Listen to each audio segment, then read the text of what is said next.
Well, it's time I've got to start planting peppers into earth boxes out here on the back patio.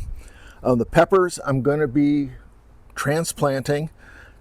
You saw me step these up from seedlings into the Bootstrap Farmer 4-cell, and I keep telling you, I love these. These are air pruning containers, hole on the bottom that you can pop that plant out really easily. And hey, so it's time to get planting. We're wasting time. I need some peppers this year. Going to be transplanting into the earth boxes. Now, also, over here, and we'll edit.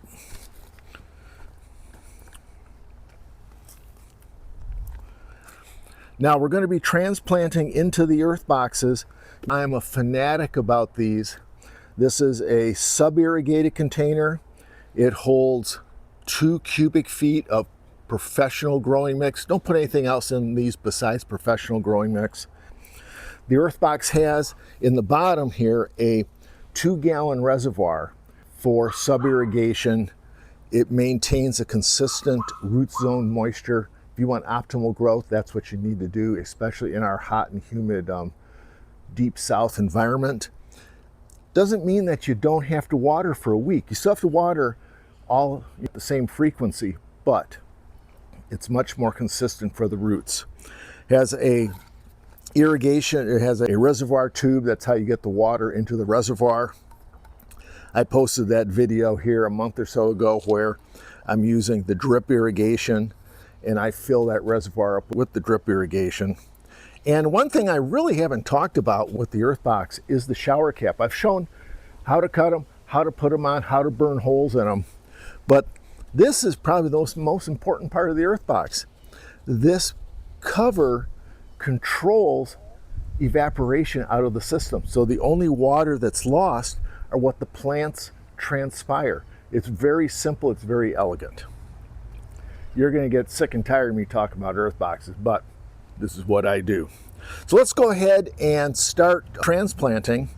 Now these are going to be 3 or 4 peppers in these boxes. Oh, I only put 2 in. EarthBox says you can put 6. That's a bit too much. I like to just put 2 in. And we're just going to go ahead and I'm going to be very gentle here. I'm dropping them out of the container, but just take that and throw that in there. And that's got a pretty healthy root system on it. We'll take a chance, and I think it will be just fine. And we'll just pop that in there like that. See, I lost the tag. Don't want to lose the tag, that's for sure.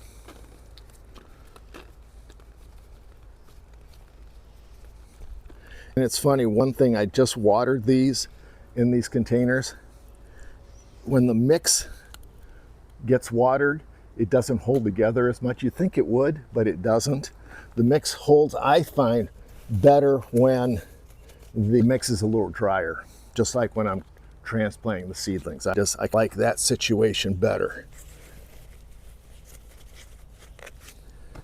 So anyways, let me go ahead and get these and we'll catch up at the end. Let's see, where are we at here? Hey doggy, what you doing, huh? And if you hadn't figured out, we have a new dog here at the Urban Nano Farm. That's Chili, and she is the seed farm dog. We have to make a little differentiation there. And she's still learning her way around the yard, how much she can patrol, but she does a really good job at protecting me from all the anoles.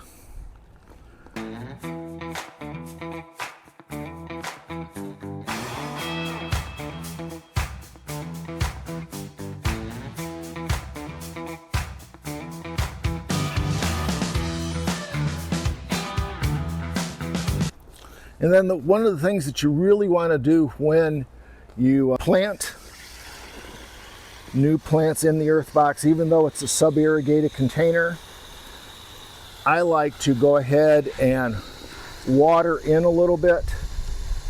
Especially, this is going to be a scorcher of a day here, and I really don't want these guys to get very stressed here initially, even though they've been out and they're acclimated and everything.